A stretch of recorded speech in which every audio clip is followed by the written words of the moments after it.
I honestly forgot how to do the filter in the first video, so I'm just gonna say like whatever. So like anyways, like Fortnite game development, specifically Roblox game development, is very hard and takes a while to get right. So I'll be sharing my story about Roblox and my time making games on it. Now let me start. My game development started on Roblox around 2019, but didn't pick up pace until 2021. Around 2022, I began making a few games and testing out low use scripting, which was difficult at first, but with my prior knowledge of Python it became easier. In 2023, the quality of my games became slightly more better. However, my scripting was still inefficient and badly structured, and then onwards, after 2024, I had really gotten up to pace with my skills in coding. Then a year later, my modeling and building came up to my standards, and making maps became easier. Now in the big 2026, I feel like my modeling in particular is lacking due to the moderate quality I've done already. Enough of my yimmering, I'd like to list the games since I've made since 2021. Though before I start listing my games, I will put up the playability status for the game page on the bottom left.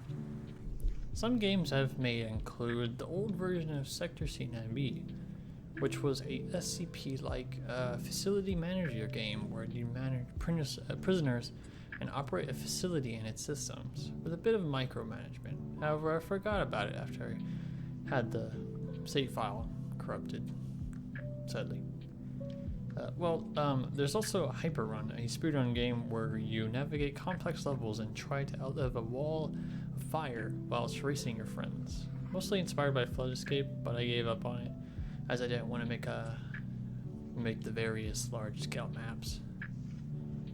There was that other game, I forgot the name of this one, but it was a horror game where you travel through a broken down facility whilst being stuck by a creepy mystery man.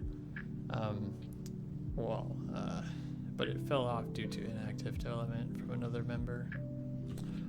There was Stud Skylines, was a obby-based game based on Ito that had towers of varying difficulty for players to complete. However, actually making an obby turned out to be way harder to design and actually make. I barely finished the first floor of one tower, so I dropped the project. There was Power Clash, a game similar to Item Asylum, featuring a chaotic battle royale with weapons based on various memes and media references found on the internet. But that scale of the game scared me. Making maps and an entire weapon backend was too much for me, so the game was dropped. There was one of my personal favorites, Overbound, a horror game based on the Mimic, having a story and plan for players to go through and understand the lore of. However, the amount of time I had to use to make assets was crazy. I did learn that most assets actually cheat the texture and look of a model by using materials to make it look good whilst keeping the triangle count low, increasing performance. Oh, there was also Budget Mines, a mining game based on Rex Reincarnated that used a grid-like mining system for collecting rare ores to upgrade equipment. Basically something similar to Azure Mines, but on a discount. I learned how to control noise and work on a grid-like precision system. The House was a round-based game featuring minigames per round for players to beat and progress linearly through a story. However, having to design levels and minigames, their maps, and their logic was way too much for me, and so thus fell to the archive. The Cube was a puzzle game featuring puzzles separated on a tiny island that were based on linear difficulty. It was inspired by Endless Secrets and Anything Could Be a Secret. I guess that what I learned here was how to set up a atmosphere for the players to experience. Well, sound wise. This is one of my more recent games, which is Star Glitcher Godmaker. It's another Star Glitcher game where you fight bosses both ground and on air to gain points to spend on crafting new equipment, and also to linearly progress along through a story. It fell off because I felt like it wasn't my type of game to actually publish. However, it did improve my skills, thankfully, in both design and coding. But as a side note to this is probably the most mechanically developed game ever, for me at least. There were so many systems and things running in the background. Easily the most lines I've ever read in one project. Okay, that should be everything. However, there's more things I didn't mention because of how small they were, but you can check them out in my Kanto Memories gameplays if you're interested. So from all that, you can probably conclude I generally kill my games before they're even done or even brimmed with content. However, they don't go away without leaving something. I do learn parts of how game development works and how to execute them in various ways. So I could, in theory, make any game, Roblox game, I wanted. However, finding that sweet spot between what I wanted and what was mechanically unknown left me with one game in the end, which I'll get into in a minute. I might have done all these games solo, but I did have some help on these projects, which includes these cool people. Chaos781 was there to really, and I mean really, play test my games, ensuring quality understanding for new players, and finding many missing bugs, specifically finding many bugs in my Star Glitcher Godmaker game, which helped me speed things down the line. There was Monarch Godblue, who was a temporary co-developer for Sector C9B and Star Glitcher Godmaker, who was a rookie to game development, but he did design the original bosses in Star Glitcher, and some models, which were later remodeled by me.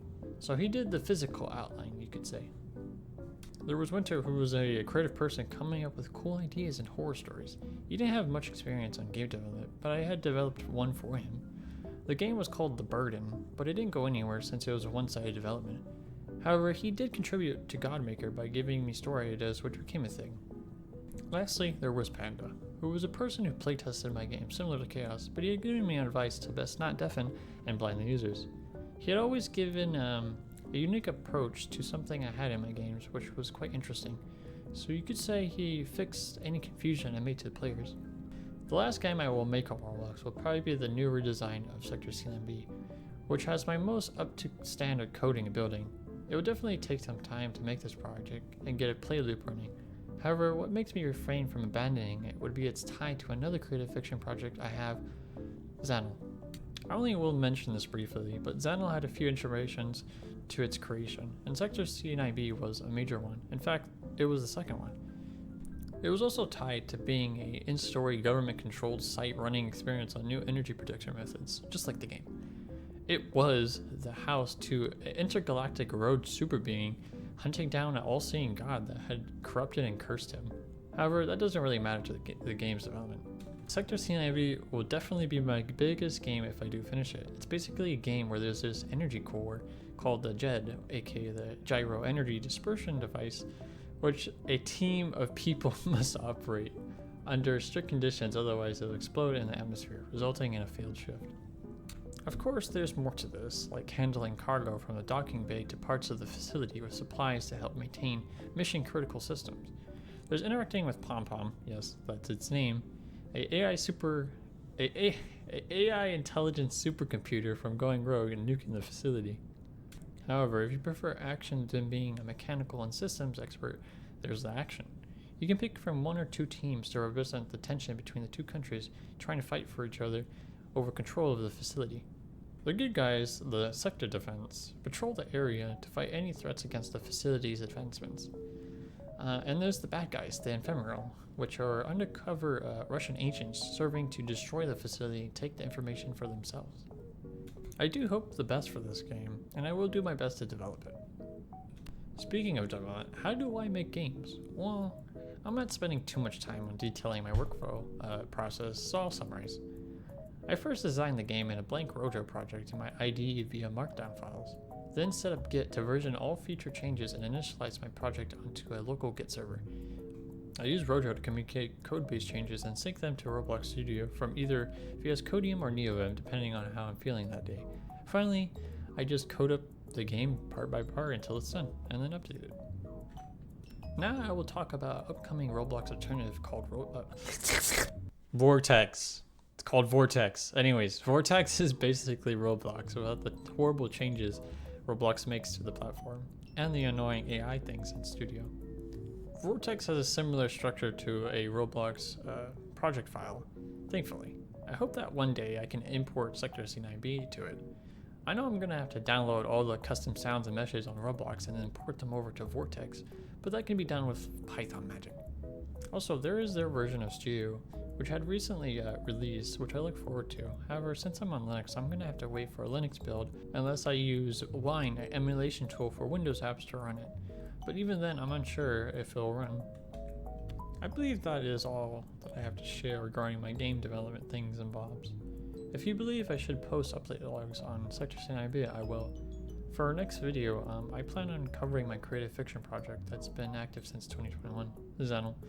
It would probably be a lengthy cover since there's so much lore to the project, but you will learn the individual characters, vehicles, and the story of that universe.